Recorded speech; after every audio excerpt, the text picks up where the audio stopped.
Alright, how's it going, everybody? It's Saturday, September the 19th, and we're going to go over my picks for week 2 of the NFL 2020, and let's get started. And in case you didn't watch last week or week 1's video, what I do is I take 5 games of the NFL schedule, and I will pick the 5, and I'll go by the spread line. Or against the spread. And the other games, I just pick straight up and pick a winner.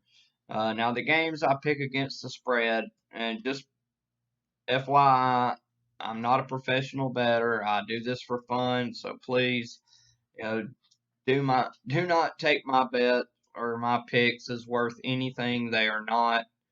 Uh, so they are not worth of anything of any value. So please do not use my picks. Don't put your last dollar on something I say. So, anyways, let's get to who I have. We'll go with my straight up picks first. All right. Got Jacksonville at Tennessee. I like Tennessee to beat the Jags. Detroit at Green Bay. Give me the Packers. The Los Angeles Rams at Philadelphia. Give me Philly. No, scratch that. Give me the. I think I like the Rams to go, especially with the injuries the Eagles have and the way the way the Redskins just got pressure on Wentz last week. Yeah, I have to go with the Rams in that one. Uh, the New York Giants at Chicago Bears. I'll take the Bears. San Fran at New York Jets. I'll take the Niners. Denver Broncos at Pittsburgh Steelers. I'll take the Steelers. Carolina at Tampa Bay. I'll take the Bucks. I think they'll bounce back. The Washington football team at the Arizona Cardinals. I'll take the Cardinals. Baltimore at Houston. I'll take Baltimore. Kansas City at Los Angeles Chargers. I'll take the Chiefs. All right, and then now to move on to my 5. All right, and my first one of my 5, I like Minnesota at home versus Indianapolis. Uh, they're getting 3 points, and I really think, I know a lot of people thought that Philip Rivers was going to go to Indianapolis. Certainly, with Andrew Luck retiring, I know that really hurt the Colts fans and teams, and they thought they were getting something with Philip Rivers. But there was a reason that Los Angeles let him go and were willing to part ways with him. And not to say that Philip Rivers isn't a decent quarterback, because he is, but to me, he's become very turnover prone. And to me, I think that's going to be what hurts him. And Minnesota had to abandon Dalvin Cook in the run game in week 1 because they fell behind Green Bay so fast. I don't think they'll have to do that this week. And if Kirk Cousins can have the help of Dalvin Cook in the run game, I think that elevates him in his game. And Kirk Cousins is a top quarterback in the NFL if he doesn't have to be the if he doesn't have to carry the team. What I'm trying to get out, if I could spit it out. Um, so I think the Vikings, if they can lean on their running game a little bit more and play more of a balanced style attack, uh, I think they can definitely beat the Indianapolis Colts. And I think they will. Not only, 3 points, that's not a lot of room to cover. So obviously, I think Minnesota will win the game outright, and I think they'll cover the 3 points as well. So I've got Minnesota not only covering the 3, but also beating the Indianapolis Colts. And I'd like to make a correction on that. Minnesota is the road team, not the home team. They are playing at Indianapolis, but it still doesn't affect my pick, especially with no fans in the stands, or if there are very few to be allowed. All right, and my next pick is Buffalo at Miami. Buffalo minus 5.5. To me, this is my the easiest pick for me to make out of the whole weekend. Especially with, to me, Josh Allen just keeps getting better and better every week. I see him; he has his whole career. He just keeps looking great, especially getting Stephon Diggs from Minnesota. I think just has elevated, giving him his first real big weapon. I feel like since he's been at Buffalo, and with that defense they have, I picked them to win the NFC East. I mean the AFC East in my preseason pick, and I think that's just more proof why this team is just gonna really. I think things might get a little bit scarier with Cam Newton and the way the Patriots look, but with that defense that the Bills have, uh, especially as lousy as Miami is, and I don't mean to throw shade at Fitzpatrick, but it's just Ryan Fitzpatrick's not going to have a good day against this Buffalo defense, and I think if what New England did to them last week, Buffalo will have an even easier time with the way Josh Allen and that Buffalo offense just keeps improving, and the Buffalo defense just shuts down that offense. My only hope is that Miami doesn't throw Tua out there to take a beating by this Bills defense. So I hope I hate they do it to Fitzpatrick, but better him than Tua. So to me, there's really not much drama in this one. I think Buffalo will have a pretty easy time with Miami. So I like Buffalo in the minus 5.5.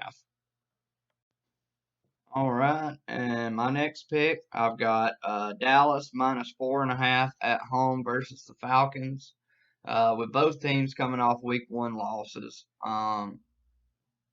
really it's going to be who wants this one more, who shows up with more urgency. And I feel like with the Cowboys being at home, they're going to feel more urgent or pressure to do so, especially because they're favored to win their division under new coach Mike McCarthy.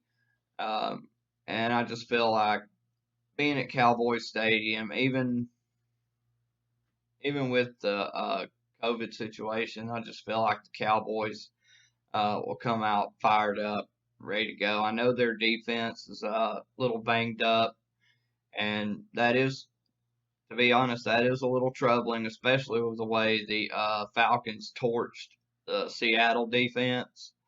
But I think the Cowboys can come out, especially if they stay balanced. If they feed the ball to Zeke, let Zeke get going, and then work off the play action pass with Dak and Coop and the other Cowboys weapons. I think they can be successful, control the time of possession, get some points, and that's the best thing you can do is keep that Atlanta offense off the field. Don't let Matt Ryan and Julio and Ridley get in a rhythm offensively. Never let them, build any chemistry through the game, build an offensive rhythm, and get pressure on Matt Ryan. And really, Atlanta, their biggest thing is they can move the ball from 20 to 20, but they struggle immensely once they get in that red zone for some reason. So, if the Cowboys can bend but not break, I know the Falcons brought in Todd Gurley for that reason. But even in last week, Atlanta just kept shooting themselves in the foot and couldn't come away with points when it mattered the most. And that's why they lost to Seattle the way they did. So, I don't know how close it could be. I do think Dallas will win the game by a touchdown, maybe 10 points. So I do have Dallas covering, and I think they'll get their first win of the year, and the Falcons will fall to 0-2. All right, and my next pick is the Sunday night football game, which is Seattle Seahawks at home versus the New England Patriots. Um, this should be a real good game. Russell Wilson, who just torched Atlanta last week. I think it was 31 for 35, 300 something yards, 4 touchdowns. Then you got Cam Newton, who made his New England debut. Uh, Moderate passing yards, but efficient, 15 for 19. I think he had 170 something yards passing. And then he had a solid day on the ground and a couple of rushing touchdowns. So Newton looks to be fitting in very well. McDaniels and Belichick finding out a way to make him fit in that New England offense. Then defensively, New England looked very good against Miami last week.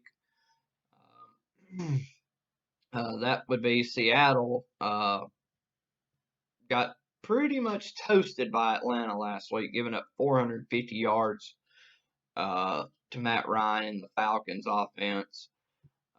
But they still won by double digits. So to me, that's the biggest difference in why I like Seattle in the 4 points. Is if you look at the teams in the competition, I think Seattle played a better football team and beat a better football team last week. And New England had lost a lot of players, especially on defense, opting out. And now, while Cam Newton played great, they didn't have to open up the offense. What's going to happen when they're playing a team that challenges them?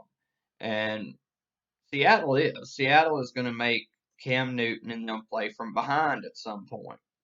And how is the Patriots going to respond to that? How is Cam Newton going to play in that type of situation? We've yet to see that. And also, this inexperienced defense looked good against a very bad Miami offense. Uh, it's not to disrespect the Dolphins, but they're not a good team.